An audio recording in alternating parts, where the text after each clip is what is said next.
స్తోత్రం మెస్సియా ప్రియమైన దేని బిడ్డలారా కిరీస్తున్న సమాధానం కలుగును గాక ఆమె. నేను మీ అభిషేక్ ఎలా ఉన్నారు? బాగున్నారా? ఓ జనలో ఇస్తున్నారు ప్రార్థన చేసుకుని వాకి నేను నడుచున్నాను. ఒకవేళ ఇంకెవరన్నా ప్రార్థన చేసుకోకపోతే ఉన్న పాటను మోకరించి ప్రార్థన చేసుకుని వాక్యం నేర్చుకోవాలని తెలియజేస్తుంది బిడ్డలారా.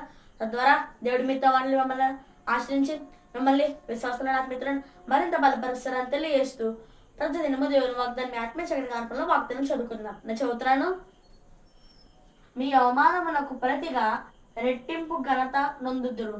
యెషయా గ్రంథము 62:7 కనుక దేని బిడ్డలకు వాగ్దానం మనం ఏం తెలుసుకోవాలంటే ఇదేనా నీకున్న పరిస్థితిని బట్టి నువ్వు అవమానపరచబడుతున్నావా?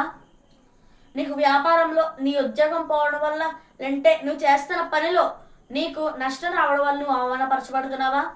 లేక ఏదైనా కారణాల వల్ల నువ్వు అవమానపరచబడుతున్నావేమో. మరి ఇక్కడ నీ అవమానమునకు రెట్టింపుగా ఒక ఆయన ఉన్నారు.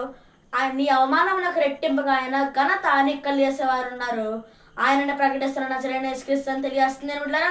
గనుక ఇది ఆయన విశ్వసించి మరి మన అవమానంలో కూడా మరి దేవుడు నన్ను మరింత ఘనపరుస్తారని మనం విశ్వసించి వారిగా ఉంటే ఆయన మన అవమానానికి ప్రతిగా రెట్టింపుగా మనకి ఘనత కలిగేస్తారని తెలియజేస్తుంది అనుకుంటారా.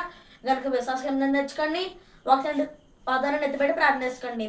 దేవుడి మాటలు ఉంచిన కాక ఆమె ప్రార్థన చేసుకుందాం. స్తోత్రం మెస్గా ప్రతిదినము దేవుని వాగ్దానం మీ ఆత్మ చక్కటి గారికి మాకు ఇచ్చాను కొందనాలు. మీరు మాకు ఇస్తున్న వాగ్దానం నీ అవమానమునకు రెట్టింపుగా నీకు ఘనత కలుగు చేసేదను. ఈ వాగ్దానం అందరి చిత్రం నెరవేర్చండి. అనారోగ్యులంటే వారిని స్వస్థపరచండి. ఎవరైతే పుట్టినరోజు పిల్లలు జరిపించుకుంటున్నారో వారందరినీ ఆశ్రయించండి. అనేక మంది పుట్టినరోజు పిల్లలు జరిపించుకోవాలో సాయం చేయండి. ఎంతమంది సంఘాలు ఉన్నారు, పాస్టర్లు ఉన్నారు, వారందరూ దీవించండి, ఆశ్రయించండి.